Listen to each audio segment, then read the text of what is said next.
ஞானசேகர் எளிமையானவர் மற்றும் உலகப் பற்றுகள் அனைத்தையும் துறந்துவிட்டதாக கூறிக்கொண்டதால் மக்கள் அவரை முழுமையாக நம்பினார்கள். தங்கள் கவலைகளையும் பணத்தையும் ஏன் தங்கள் குழந்தைகளின் எதிர்காலத்தையும் கூட அவரிடம் ஒப்படைத்தார்கள். ஆனால் ஞானசேகர் கூறியதற்கு எதிர்மாறாக இருந்தார். அவர் ரகசியமாக ஆடம்பரங்களை அனுபவித்தார்.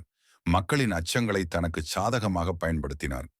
ஒரு ஏழை விதவை பெண் தன் மகனுக்கு கல்வி கற்பிக்க உதவி தேடி அவரிடம் வந்தபோது அவளுக்கு உதவி புரிவதாக கூறி அவளிடம் இருந்த கடைசி தங்க வளையலையும் பறித்து கொண்டார். சில நாட்களுக்கு பிறகு ஞானசேகர் அவளை ஏமாற்றியதை எண்ணி கண்ணீருடன் அமர்ந்திருந்தாள். பல ஆண்டுகளுக்குப் பிறகு அந்த நகரத்தில் பஞ்சம் ஏற்பட்ட போது மக்கள் உதவிக்காக ஞானசேகரை நாடினார்கள். ஆனால் கருணையை போதித்த அந்த மனிதர் தன் கதவுகளை அடைத்துக் கொண்டார்.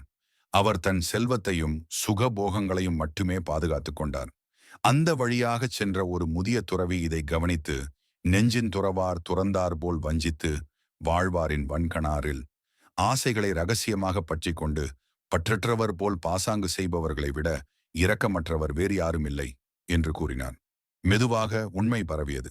மக்கள் தங்கள் மரியாதையை திரும்ப பெற்றுக் கொண்டனர்.